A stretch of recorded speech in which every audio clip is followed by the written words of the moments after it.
Are you satisfied with your understanding of sustainability? If not, like me, imagine a journey together, a pluralistic one, with innovators, startup, academia, NGO, all together looking for solution to the greatest challenge of our time. I'm Samuele Tini, and this is the Sustainability Journey. Welcome to another wonderful episode. Today, we are going to meet an innovative leader, a change maker who decided to come down from North America, going to Africa and trying to solve problem of nutrition and prepare sustainable proteins for people. How?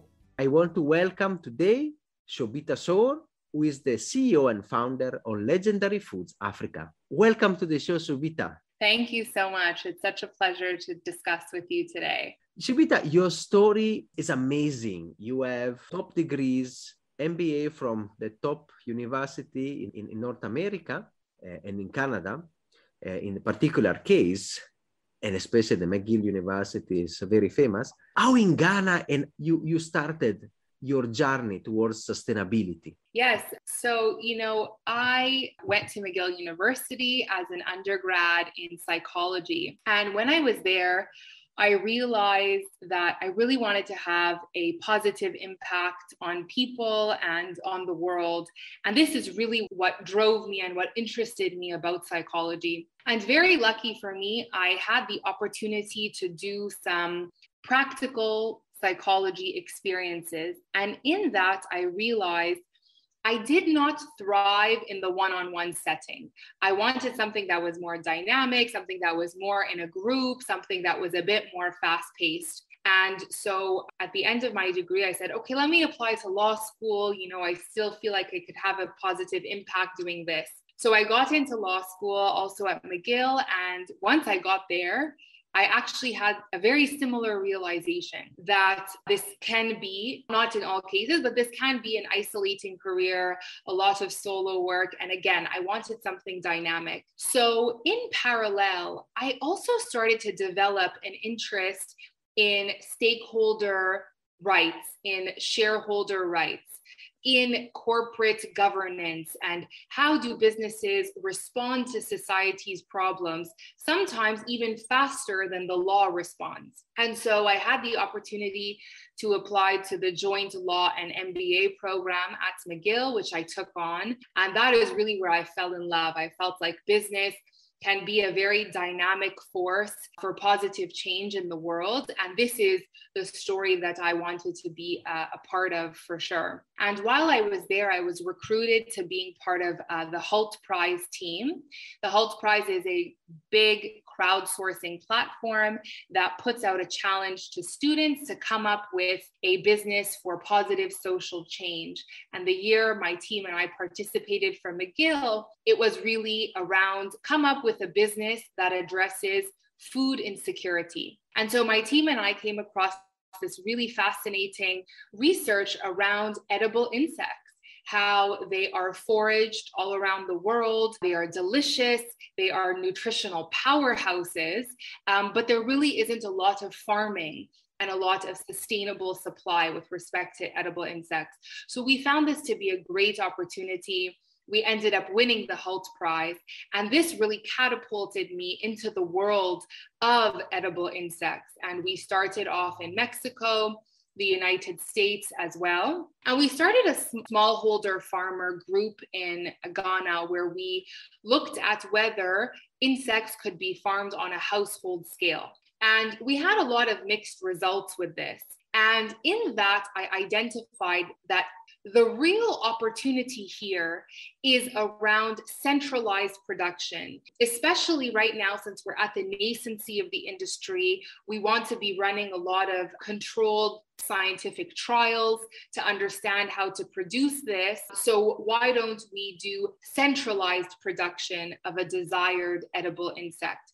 And so that led me to spin off from the original startup that I co-founded to found Legendary Foods, which really is on a mission to produce the most cost-effective, the most sustainable, the most nutritious and delicious form of animal protein in West and Central Africa using insects, specifically the palm larva. That is how I ended up here.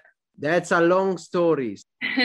It's really you and your passion. In the context there, you wanted to make an impact, and you can see from your voice and from your passion, it really transpires. And that's why you are here, because we like change maker and we like people that make a difference. And especially your problem is, and the solution you are providing is quite interesting. It's often overlooked, and sometimes, especially in the Western world, is looked upon like, oh my God, eating insects. But in the other side, we understand that it is part of the culture, and as well is a very effective solution for noble protein, very effective, as you said, in your mission. Can you explain us maybe which is the problem you are trying to solve with Legendary Foods Africa? The problem that we're really trying to solve is one around a protein crisis. And so we have really identified that there are a lot of issues around protein, especially on the continent of Africa. We all know that, the population increase is expected to be among the fastest on the African continent, especially in the next couple of decades. So we are expecting not only more people, but we are expecting that those people have more income and more money, and that they are going to live in cities.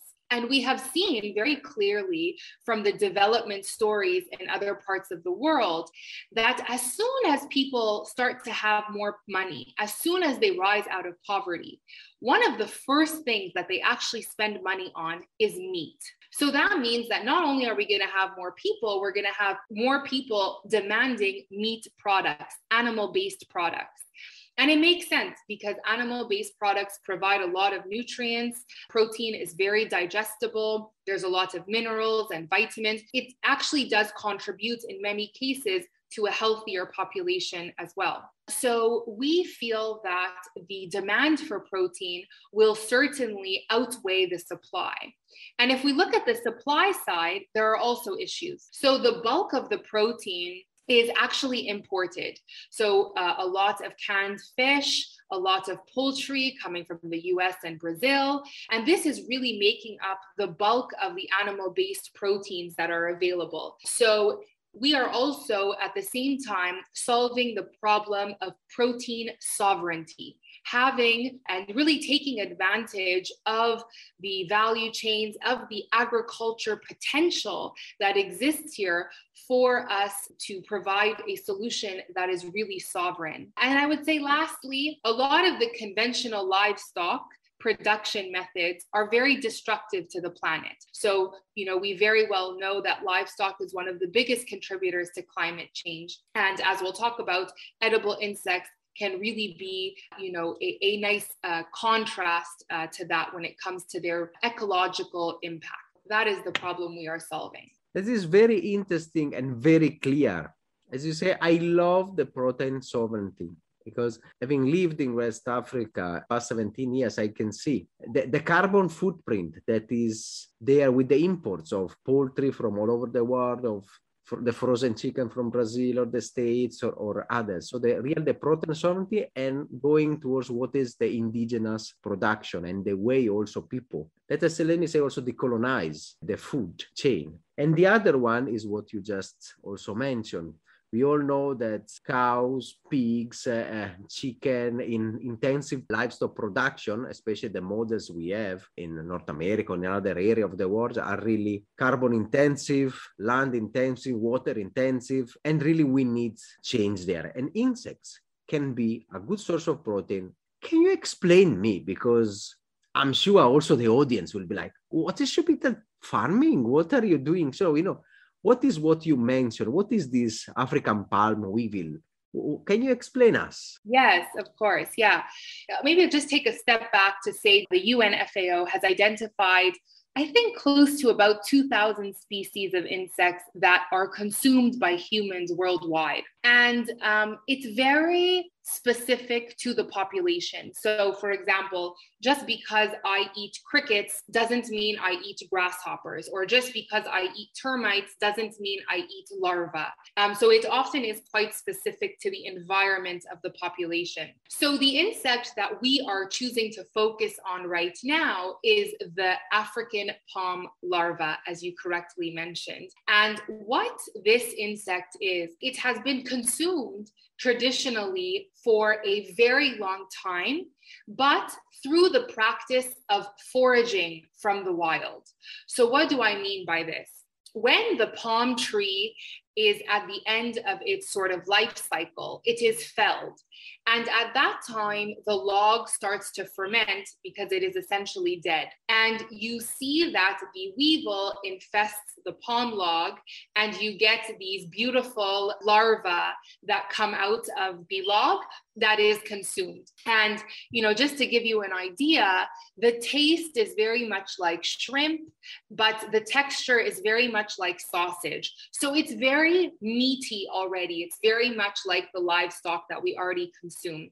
So people will harvest these larvae and cook them and grill them and eat them in that way. But there have been a lot of problems with this because, first of all, there's more insecticides and pesticides being used in the palm plantations. So the supply has actually dwindled in the wild. And it's also not food safe because you're not sure, has there been insecticides, pesticides, exactly where is it coming from?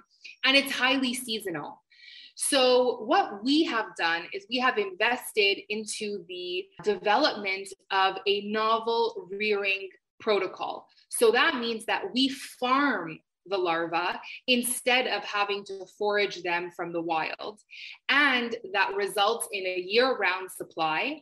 It allows us to continue to do research to really bring down the unit economics to make it very accessible to the masses. It allows us to produce it, for example, in urban centers. So it doesn't have to be something that is only in rural places or in the villages. And to produce it, yes, like I said, all year round. So this is why we have worked with the African palm weevil, because there is already a demand for it where there is palm in West and Central Africa, even a little bit in East Africa. And it is one that is amenable to being farmed. Very interesting and a crucial solution, talking about the scalability of some of the traditional way of insects consumption in Africa. I'm used to cricket. I have eaten crickets and termites. I will be curious to try the larvae because shrimp and sausage, there will be a yummy and meaty experience. And I want to understand better now the model. Now you have changed from the traditional collection, which is also poses threat about, pesticides and others, with a farming environment, which is also closer to the consumers. How the product is consumed, how do you go to the market? Yeah, that's a great question. And it's something that me and my team, spend quite a lot of time on. So traditionally, when you see the palm larva, it is consumed as a substitute for meat or fish. For example, in Ghana, it is used in soups, in stews, or it is grilled like a kebab. This is a very popular way to eat it. What we do is we farm it and we sell it either fresh or frozen. And in this case, the consumer is really using it, again, as a substitute for meat or fish in their diet. Cold stores are very popular in Ghana, and it's a very common way for people to be buying fish or frozen chicken or guinea fowl, that sort of a thing. So it falls very much in line with the current consumer behaviors. We also, though, do produce some products that are more shelf stable. We also have a condiment where instead of fish powder being at the base, we use larva powder at the base of it. So this condiment is called shito. It's very common in Ghana and quite delicious. We also produce biscuits or baked goods with the larva. So we take the larva, we make it into a paste, and it can act as a substitute for oil and butter in baking. And these two products are actually very good to bring the recognition and the reconnaissance of larva to the younger generation, a generation that has really grown up in the cities, that maybe was not accustomed to this practice that used to happen more in the village, more in a farm setting, more in a rural setting. So it's been quite good for that. And right now, where we are at our farm, we also offer some food service products. So we also will cook the products for consumers. And why do we do this? We do this because when we went to market initially, we would often get reactions from our customers saying, oh my God, I haven't had this in years. I didn't have this since I was a young kid. Or my wife doesn't know how to cook it. I also forget how to cook it. So we are doing some of the food service as well. But now, as we are scaling up and we are growing, we are actually transitioning from us doing the value addition. And instead, we sell the product to restaurants, to hotels, to catering services. They cook it and serve it to the final consumer. And we also have some products in the pipeline. So a canned version, for example. So it can be the same as canned fish.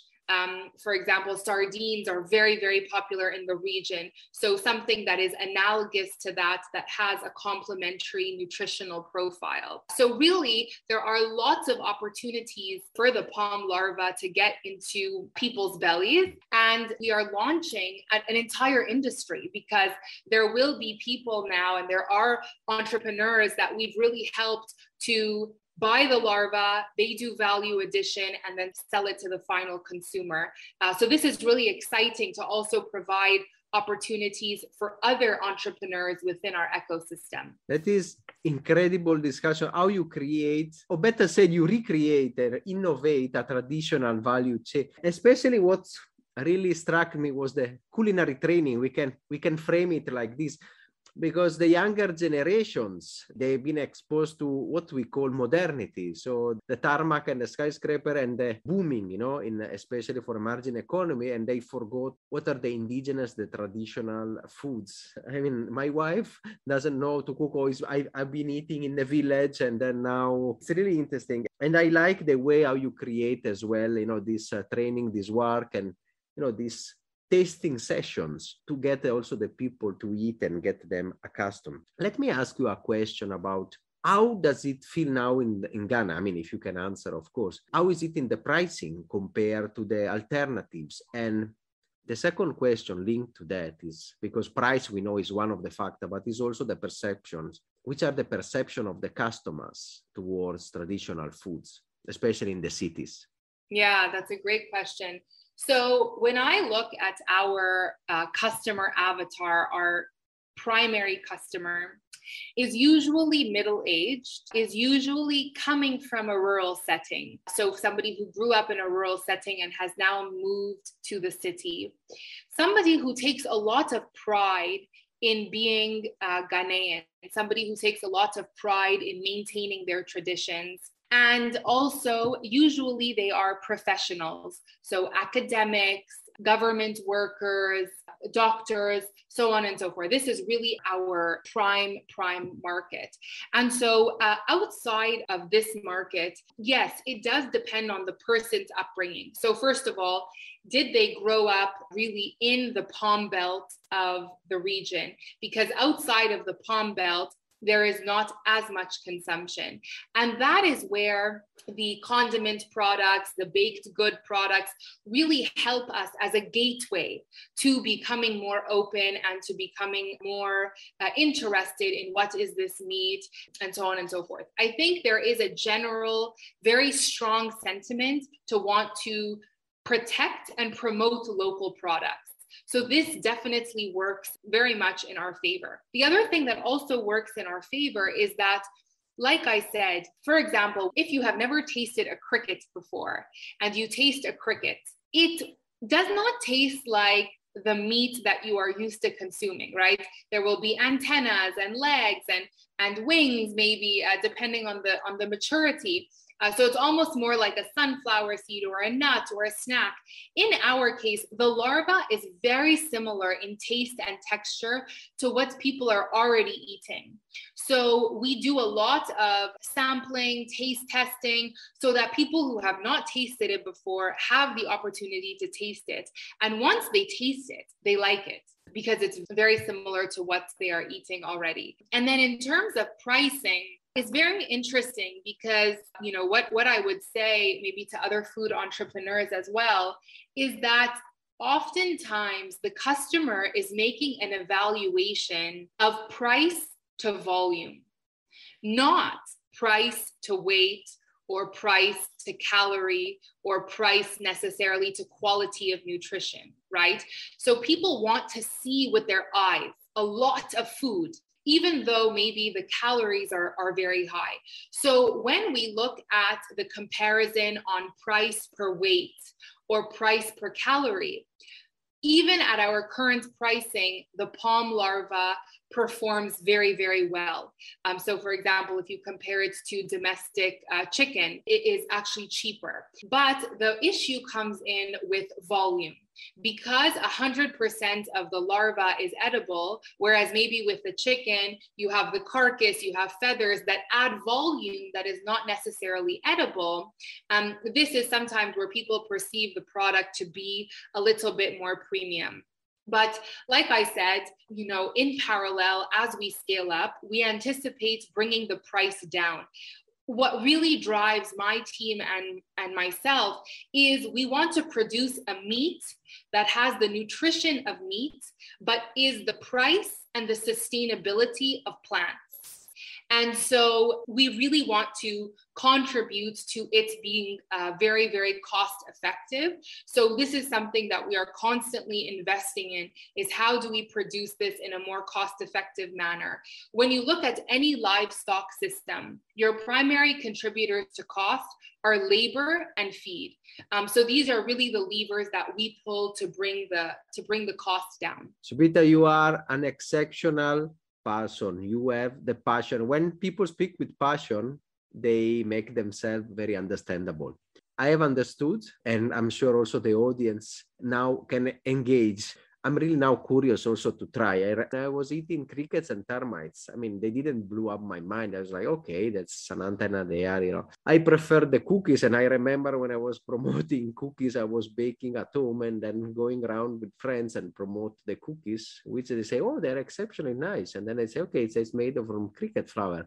And then, oh my, I'm really interested because you start instead with a point of advantage, because being similar to me, it's really already in the taste, within the taste of people. And going towards that, I want to ask you, you have done the baking, you have done the condiment, you are doing the frozen, the canned one and others. Are you only focusing on Ghana, on which is, I can see you are a very ambitious person. So where do you want to go? Our target market is really West and Central Africa. So the markets that I and my team are looking at next are Nigeria, Cameroon, and DRC.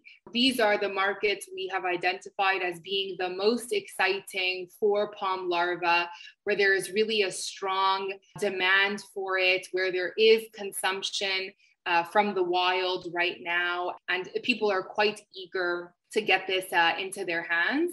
So for us, really West and Central Africa is our primary focus right now. I often, get asked, oh, are you also looking at exporting the product outside of the continent of Africa? I think the diaspora is quite interesting, and we get a lot of inquiries from the diaspora in the US and as well as in Europe, and we're looking for channels to be able to serve them online. That is something that we're working on right now. And I think certainly with insects, it's a very underutilized resource, and it's very scalable, as you rightly pointed out. And so that also provides the potential in the future to look at protein powder from the larva, to look at oil extraction from the larva. There are some early studies that indicate that the oil can actually help with insulin sensitivity. So this can be quite interesting in terms of a nutraceutical. So these are certainly things we look at. And the other thing that is very common that you see in insect production systems is sale from the waste that the farm produces. So our insect farm, our larva farm also produces waste.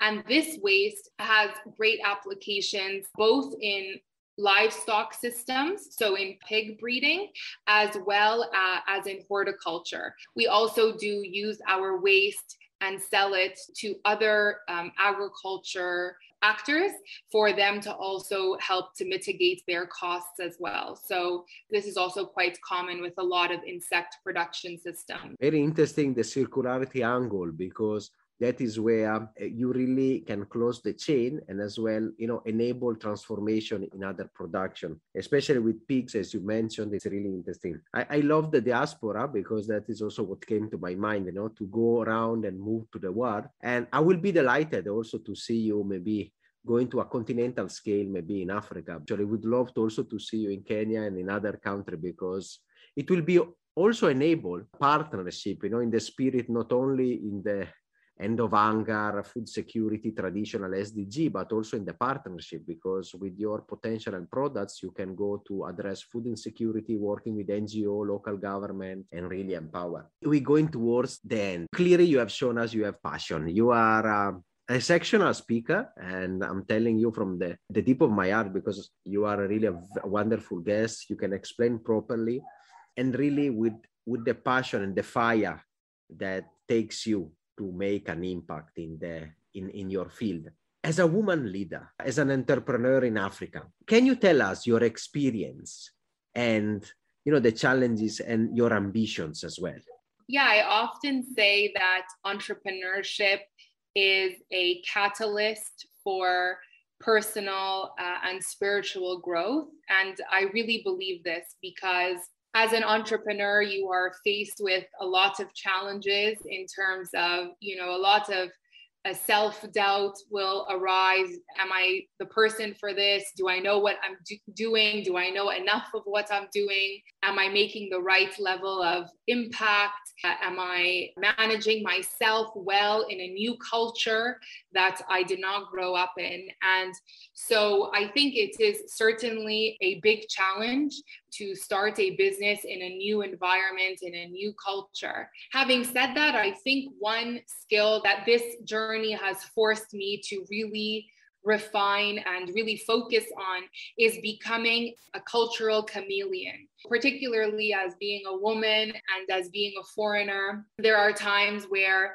I feel I am very, very much underestimated, or I am very, very much brushed off as, who are you, this crazy lady who is coming to farm insects? And sometimes I am also maybe looked at in a certain way, maybe even overestimated. I am given certain credibilities that I feel I don't have, or certain credentials I don't have. And so I think for me, what really helps is being very intentional about how I want to show up in different situations.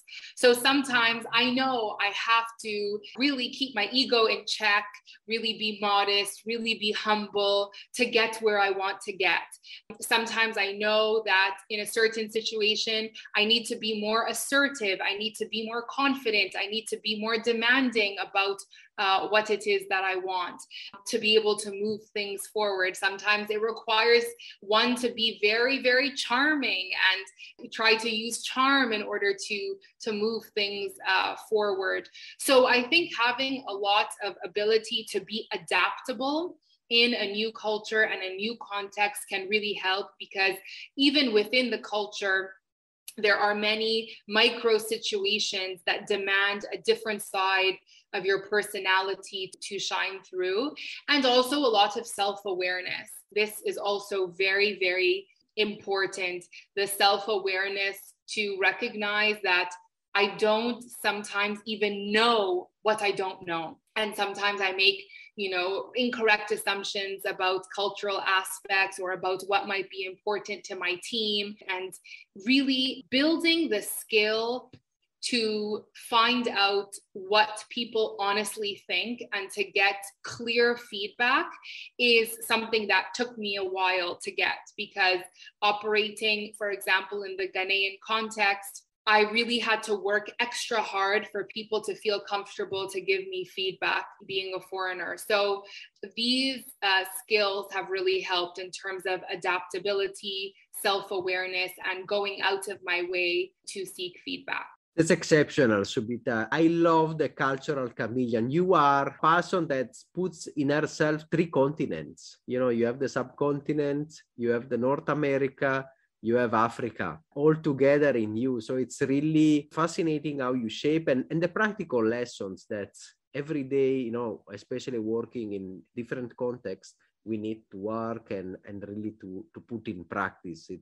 And I can see what shines from you is your passion and fire. That is what also drives the entrepreneur, the grit that takes you, because now you are telling us the good sides, the stories, but I'm sure you have also the many trials, the failures. Entrepreneurship is, sometimes when you do the interview, we just celebrate the successes, but also these successes, they are coming from many failures. And I'm sure, especially with insects, it's really a tedious problem and a lot of research. Usually we finalize the episode with a call for action. And especially in this occasion, given being your passion, what do you want to say to our audience? Sure. I think one of my favorite quotes around sustainability is that we don't need people living a perfectly sustainable life. We need a lot of people practicing sustainability in an imperfect way. And I think once we release ourselves from the standard of being perfect